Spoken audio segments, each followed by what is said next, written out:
many types of so-called schizophrenia. Again, schizophrenia is a huge term which can be applied. If you don't know what exactly is wrong, you call it schizophrenia. It's almost like that.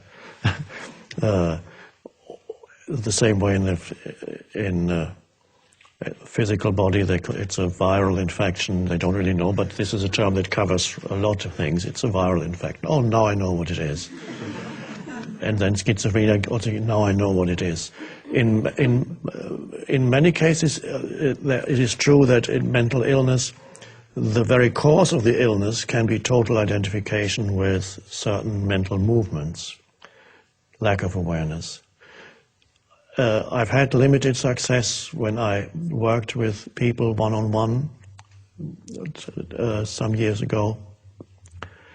I had some people who had forms of schizophrenia who came to see me, who were on medication, and by sitting with them and pointing to the possibility of awareness, they were able to become free and eventually also become free of the medication. For example, I remember one case,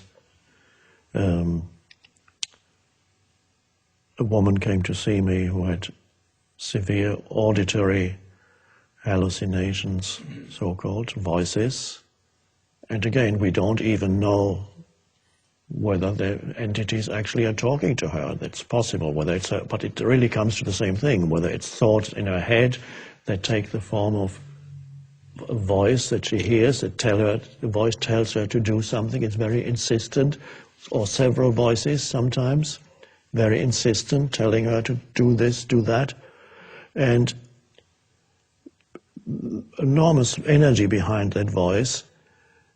And the way I approached it was to point out the possibility of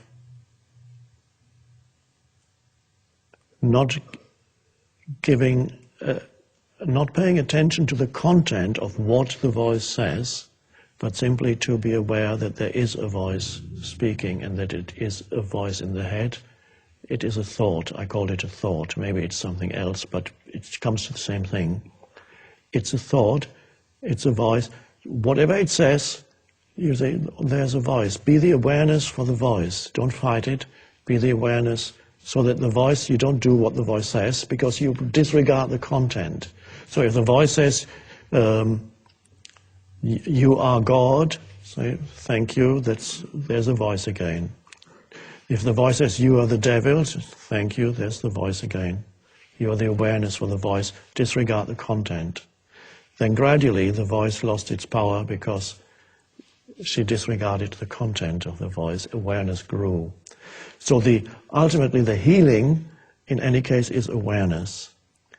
So awareness can arise in the strangest circumstances.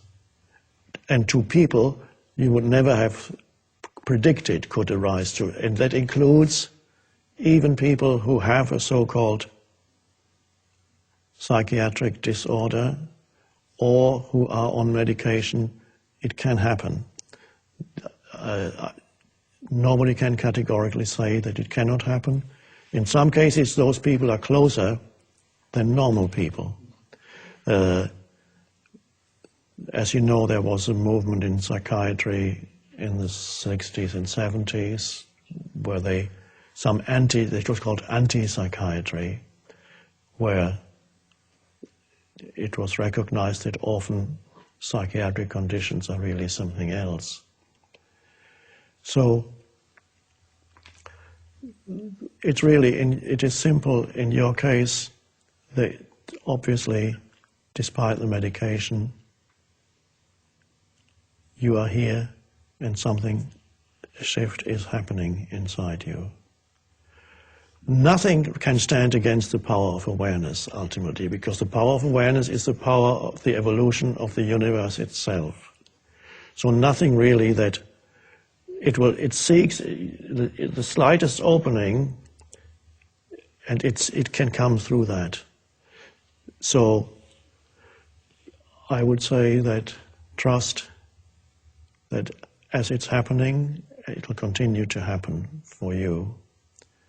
And there may be a point when, with help, the medication won't be needed anymore as awareness grows. But you need somebody who is conscious to help you with that, a physician who is conscious to help you with that. It's wonderful to see that it is working. It's helped that I've disidentified from it. Yes. And I'm able to be the witness. Yes. And that's the power. It's been my symptoms less power over me. Yes. And knowing that I'm not that. That's right. That's the key. To be the witness, to be the awareness for whatever it is. It's wonderful. So I'm very grateful. I'm glad you asked the question, and I'm sure there'll be many people who are in a similar position have the same question.